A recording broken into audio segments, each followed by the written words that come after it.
Salam. Selamat pagi. Kita telah diberkati Tuhan. Napas hidup yang kita sedang nikmati ini adalah berkat Tuhan. Pagi yang indah, hari yang baru yang juga sedang kita nikmati ini adalah berkat dan anugerah Tuhan. Setiap orang pasti mendambakan hidup dengan rasa tenang, rasa damai, rasa aman, berkecukupan, bisa beraktivitas dengan baik, tidak ada kecemasan, tidak ada kekhawatiran, tidak ada dihantui oleh perasaan galau, tidak ada rasa keputusasaan, tidak kecewa, sehingga kita bisa terus update dan move on dalam keseharian hidup kita. Namun impian hidup yang demikian ini tadi bisa saja hanya tinggal mimpi jika kita menjalaninya dengan cara kita. Karena itu dalam menjalani hidup yang beribu macam terbagi dan problematikanya, kita sangat memerlukan yang namanya pendampingan. Kita butuh mentor yang membimbing dan mengarahkan kita, yaitu siapa? Tuhan itu sendiri. Hari ini saya ingin membaca satu nas buat kita sebagai tema yang ingin saya angkat untuk kita semua, yaitu di dalam kitab Amos pasal 5 ayat 4 yang mengatakan begini. Sebab beginilah firman Tuhan kepada kaum Israel. Siapa kaum Israel? Kita adalah Israel rohani. Yang kata Yesus, kita adalah ranting. Carilah aku, kata Tuhan, maka kamu akan hidup. Saya ulangi lagi. Sebab beginilah firman Tuhan kepada kaum Israel, kepada saya dan saudara, carilah Tuhan, maka kamu akan hidup. Orang yang mencari Tuhan pasti akan hidup, dan hidupnya pasti berbeda dengan kebanyakan orang hidup. Tadi saya katakan bahwa orang yang mencari Tuhan dan menjadikan Tuhan itu sebagai mentornya, sebagai pengarahnya, sebagai pendampingnya, maka dia bisa melewati semua hal-hal yang kurang menyenangkan, dan kita diberikan kemampuan untuk menjalani fakta kehidupan. Karena orang yang mencari Tuhan, dialah bisa dibebaskan dari semua perhara atau problematika kehidupan. Tetapi orang yang mencari Tuhan dan terus mendapatkan bimbingan Tuhan, arahan Tuhan, memang kita pasti akan mengalami seperti yang dialami orang-orang yang belum kenal Tuhan. Kita juga bisa sakit, kita juga bisa mengalami semacam pergumulan, tetapi kita diberikan kemampuan untuk menghadapi kenyataan hidup ini, dan saya percaya kita pada akhirnya tampil sebagai pemenang. Yang percaya katakan amin. Ya. Jadi mengapa kita mencari Tuhan? Tadi saya sudah singgung bahwa Tuhan adalah sumber hidup dan kehidupan itu sendiri. Itulah sebabnya kalau mau hidup dalam arti yang sesungguhnya, maka carilah Tuhan dan hiduplah dengan cara Tuhan. Mencari Tuhan sama dengan kita percaya, dan kalau kita sudah percaya kepada Tuhan, berarti kita harus mempercayakan diri kita, hidup kita, seluruh keberadaan dan perjalanan hidup kita kepada Tuhan sebagai pendamping kita tadi, sebagai mentor kita tadi, sebagai pengarah kita tadi, sebagai pembimbing kita tadi. Dan jika ini sudah kita lakukan, percayalah, Tuhan akan menjamin keberlangsungan hidup kita. Dan kalau Tuhan yang sudah menjamin keberlangsungan hidup kita dari Tuhan itu, kita sudah mengasuransi hidup kita kepada Tuhan. Ini logikanya. Saya sering singgung di sini, dia adalah pruden kita, dia adalah jaminan hidup kita. Saya sering menganalogikan seperti kita masuk asuransi. Maaf, saya boleh ulangi ini berkali-kali. Kalau Tuhan yang sudah menjadi jaminan hidup dan masa depan kita, maka jangan lupa melakukan bagian kita atau kewajiban kita untuk membayar premi sampai batas kontrak yang dibuat dan disepakati. Ya. Kalau kita sudah percaya dan menjamin keberlangsungan hidup kita kepada Tuhan, dan dia adalah pruden kita, dia adalah jaminan hidup kita sekarang sampai kita akan ada bersama-sama dengan dia, maka kita harus punya komitmen, punya kewajiban membayar premi sampai batas kontrak yang dibuat dan disepakati. Disinilah seringkali titik lemah orang percaya, orang Kristen. Makanya di gereja kita mungkin sayalah hamba Tuhan yang sering menganalogikan bahwa jaminan hidup kita kepada Tuhan itu sama seperti kita masuk asuransi. Karena ada banyak pengajaran yang mengatakan sekali selamat tetap selamat. Yang penting percaya kepada Yesus. Tidak perlu kalau melakukan bagian kita. Apalagi dunia sekarang sudah edan. Manusia sudah kebanyakan dikuasai oleh gadget, dikuasai oleh alat media yang ada di tangan kita, itu HP. Ada banyak orang yang katanya orang percaya kepada Tuhan, tapi katanya udah nggak perlu ke gereja, nggak boleh masuk dalam komunitas orang percaya, cukup kita baring-baring saja, buka YouTube, cari khotbah-khotbah pendeta yang terkenal. Simak aja, lebih hebat khotbahnya daripada khotbah pendeta kita yang gerejanya kecil itu. Tak perlu ke gereja, cukup dengan khotbah, kan sama. Hati-hati saudara. Jika saudara masih punya pendapat yang demikian, hati-hati, saudara sedang dijebak oleh kuasa dunia ini yang pada akhirnya menyeret saudara menjauh dari Tuhan.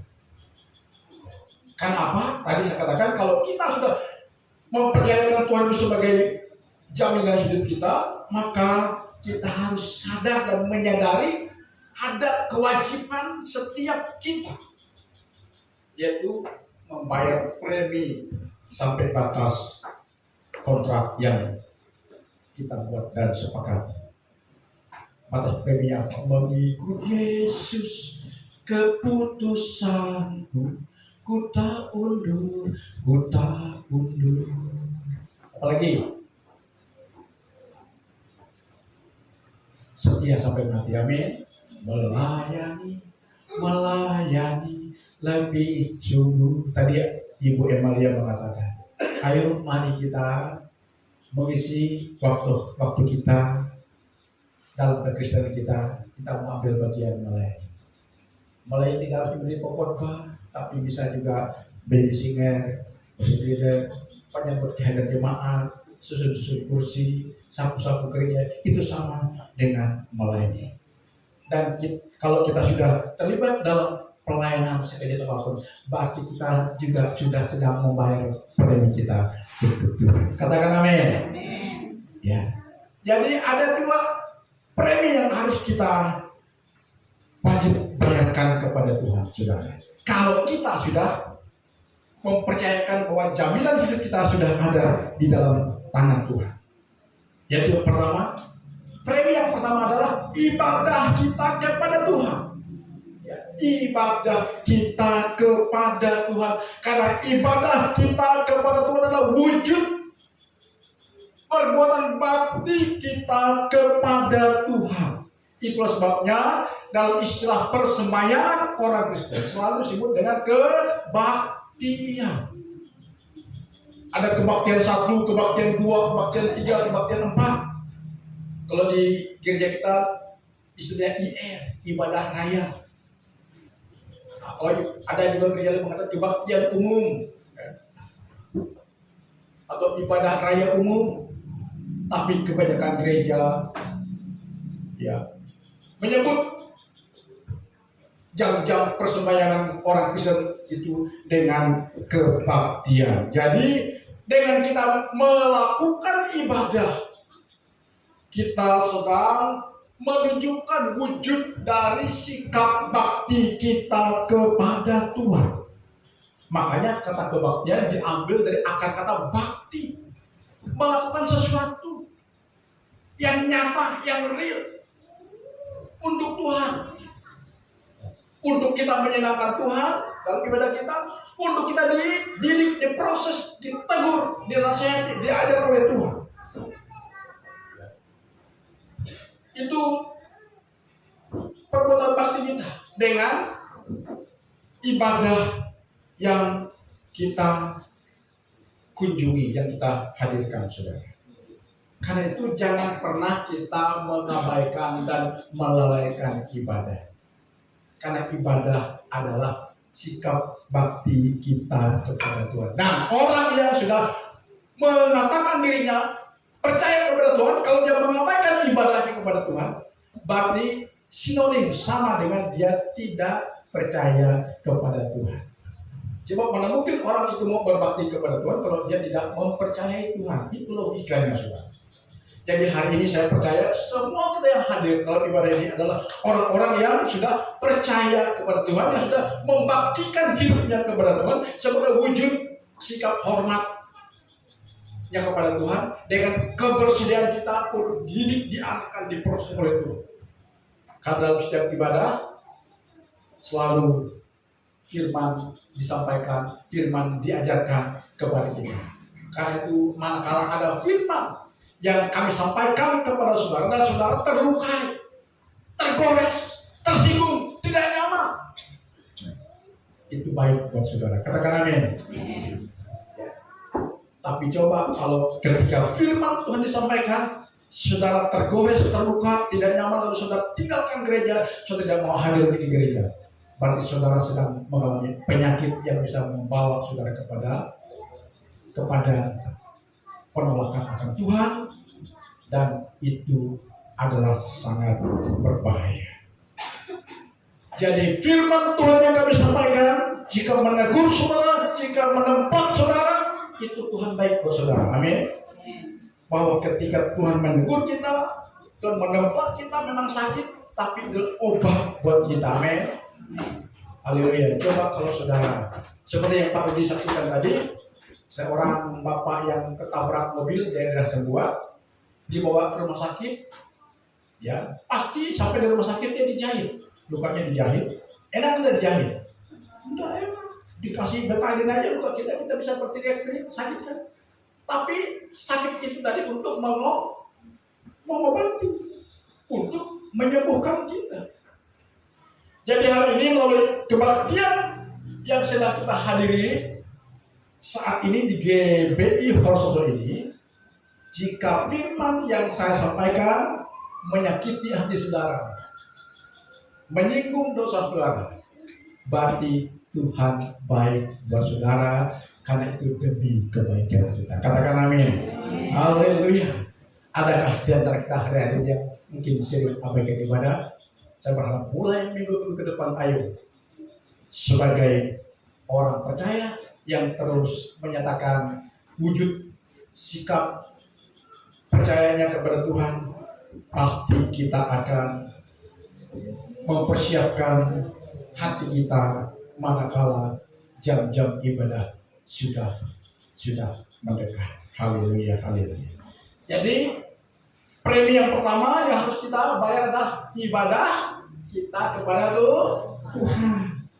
Amin. Katakan sama orang yang ada di sebelah kiri kanan. Mari, mulai hari ini ya. Jangan abaikan bayar premi. Coba kalau saudara masuk asuransi, kontraknya 10 tahun, setelah 10 tahun saudara klaim, wah dapat sekian miliar, atau sekian ratus juta. Tapi kalau saudara berhenti pada tahun kelima, saudara tidak akan bisa klaim. Walaupun saudara sewa pengacara yang kondang, saudara sewa pengacara Hotman Paris, tidak bakalan saudara bisa menang. Karena sesuai dengan kontrak, sesuai dengan perjanjian, saudara harus bayar premi selama 10 tahun. Jika saudara berhenti di tahun yang kelima, saudara tidak akan bisa klaim asuransi saudara. Uang saudara harus. Begitu juga kita dengan Tuhan. Jangan berhenti di tengah jalan. Amin. Hendaklah engkau setia sampai mati, kata kitab Wahyu buat kita semua. Dan aku akan mengaruniakan kepada mahkota kehidupan. Ya, jadi setialah menjalani tanggung jawab iman kekristenan kita dengan premi yang pertama yang harus kita bayar, yaitu ibadah kita, doa kita, pujian kita, penyembahan kita kepada Tuhan. Haleluya. Kemudian yang kedua dan yang terakhir, premi yang harus kita bayar adalah ketaatan kita kepada firman Tuhan. Dengan kita berbakti kepada Tuhan, taat melakukan firman Tuhan dalam kehidupan kita sehari-hari, berarti kita sedang mencari Tuhan dan mempercayakan Tuhan dalam seluruh keberadaan dan perjalanan hidup kita. Karena firman Tuhan dalam Ibrani pasal 11 ayat 6 berkata, orang yang sungguh-sungguh mencari Tuhan akan mendapat upahnya. Katakan amin. Ayo sama-sama katakan, 2, 3. Orang yang sungguh-sungguh mencari Tuhan akan mendapat upah. Karena itu jangan tidak sungguh. Amin. Ya. Sungguh-sungguh. Ya. Seluruh bidang kehidupan, kalau kita tidak sungguh-sungguh, tidak akan membuahkan hasil seperti yang kita harapkan. Demikian juga dalam perkara-perkara lain. Haleluya, haleluya. Karena itu mari sebagai orang percaya, jangan lupa buktikan tindakan perbuatan taat kita kepada Tuhan dengan kita melakukan firman-Nya. Sebab jika firman Tuhan kita lakukan, pertama, kita akan berbahagia olehnya. Yang kedua, kita akan damai sejahtera sukacita olehnya. Yang ketiga, kita sedang membangun pagar perlindungan buat diri kita. Yang keempat, jelas akan ada upahnya bagi kita. Haleluya, haleluya, haleluya.